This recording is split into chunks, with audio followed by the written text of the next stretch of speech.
Hello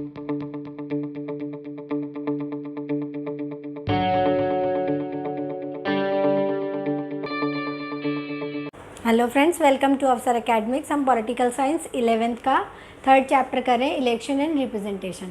आज हम बात करेंगे इलेक्टोरल रिफॉर्म की। देखिए, अब तक हमने पढ़ा कि किस तरह से डेमोक्रेसी के लिए इलेक्शन ज़रूरी होता है, किस तरह से इंडिया में शुरू से लेकर अब तक ढंग से इलेक्शन होते आए हैं, इलेक्शन कमीशन कैसे कराता है, सब कुछ बहुत अच्छे से अपने इंडिया में हुआ है।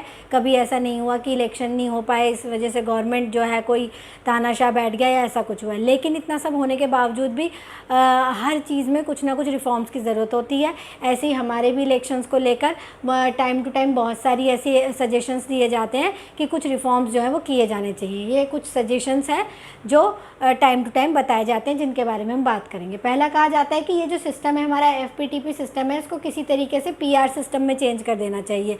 क्यों कहा जाता है? क्योंकि आपको पता है FPTP सिस्टम में क्या होता है, जिसको ज़्यादा वोट मिलते हैं, नंबर ऑफ़ वोट्स मिलते हैं, वो जीत जाता है, चाहे उसको शेयर ऑफ़ वोट्स कम मिले हो, मतलब परसेंटेज कम मिली हो। तो लोगों का ये कहना है कि जिसको जितने ज़्यादा परसेंट वोट मिले, जिसको जितने परसेंट वोट मिले उतने ही लोग जीत के जाना चाहिए, इसलिए इसको थोड़ा चेंज कर देना चाहिए। इसके अलावा एक बात जो बहुत समय से बहुत ज़्यादा ज़ोर शोर से उठाई जा रही है वो ये है कि विमेन का जो है बहुत ज़्यादा 1/3 कम से कम पार्टिसिपेशन जो है वो लोकसभा में होना चाहिए, स्टेट लेजिस्लेचर में होना चाहिए।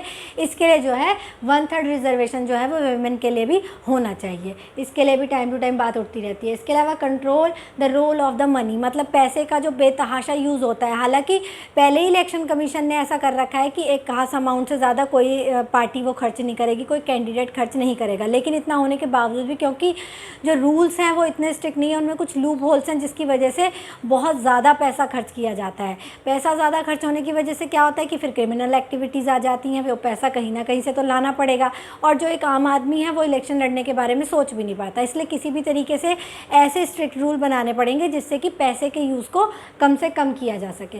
इसका एक सोल्यूशन क्या लोग बताते हैं कि government should pay the electoral expenses, मतलब सब पार्टीज़ का या इलेक्शन के जो भी खर्चे होते हैं, जो भी पार्टीज़ अपना प्रचार वगैरह करते हैं, वो सब खर्चा गवर्नमेंट करे, वो सबके लिए बराबर करे। जिससे क्या होगा कि कोई भी पार्टी जो है वो अलग से पैसा खर्च नहीं करेगी। पैसा खर्च करने के लिए फिर वो कोई क्रिमिनल एक्टिविटीज़ में नहीं जाएगी, कहीं से यहाँ से पैसा मिल जाए वहाँ से पैसा मिल जाए, ऐसी कोशिशें नहीं करेगी, और ब्राइब करने की कोशिश नहीं करेगी वोटर्स को। आपने देखा होगा कि जब इलेक्शन के टाइम हो रहा होता है तो जो पॉलिटिकल पार्टीज़ होती हैं वो लोगों को अपनी तरफ करने के लिए कुछ फ्री में चीज़ें बांटना शुरू कर देती हैं, पैसे बांटना शुरू कर देती हैं, जो कि पहले ही इलीगल है। लेकिन इतना सब होने के बावजूद भी ये पार्टीज़ करती हैं। तो इन सब के लिए स्ट्रिक्ट रूल बनना चाहिए और गवर्नमेंट को ये करना चाहिए। तो ये सिर्फ सजेशंस हैं, ठीक है। इसके अलावा candidates with criminal case ban, मतलब जिन भी कैंडिडेट्स के ऊपर कोई भी केस चल रहा है। देखिए, अभी क्या है कि अगर कोई जेल जा चुका है 2 साल या उससे ज़्यादा तो वो नहीं लड़ सकता इलेक्शन। लेकिन क्या सजेशन दिया जाता है कि कोई भी आदमी जिसके ऊपर कोई भी क्रिमिनल केस चल रहा है, इवन उसको सज़ा नहीं भी हुई है, केस चल भी रहा है, वो ट्रायल पे है, तब भी उसको इलेक्शन लड़ने का अधिकार नहीं होना चाहिए। इसके अलावा complete ban on the use of caste and religious appeal in the election, मतलब किसी भी तरीके से आप इंडिया में, जैसे कि आपको पता है इतनी डाइवर्स कंट्री है, इतने ज़्यादा कास्ट हैं, रिलीजन है, तो इलेक्शन के टाइम पर ये सब चीज़ें और ज़्यादा उभर के आ जाती हैं।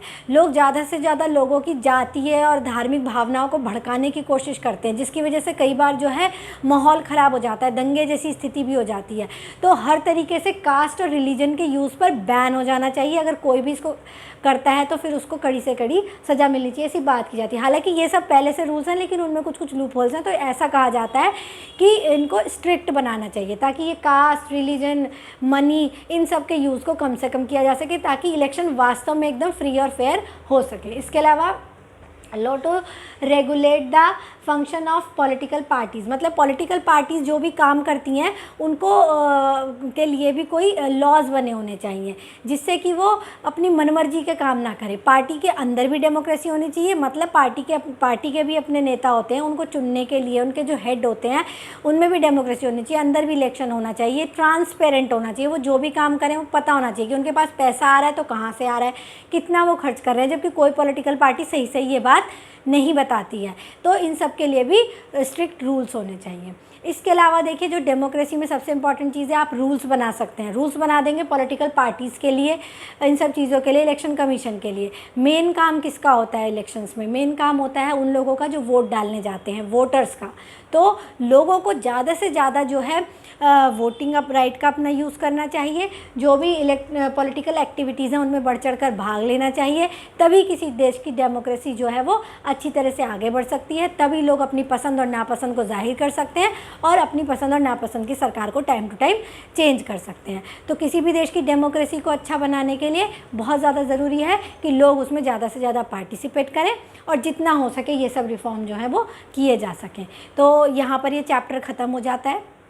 मैंने कोशिश की आपको अच्छी तरह से डिटेल में सब समझाने की। अगर कुछ भी आपको समझ नहीं आया तो प्लीज़ आप क्वेश्चन कर लीजिएगा कमेंट सेक्शन में। Thank you very much.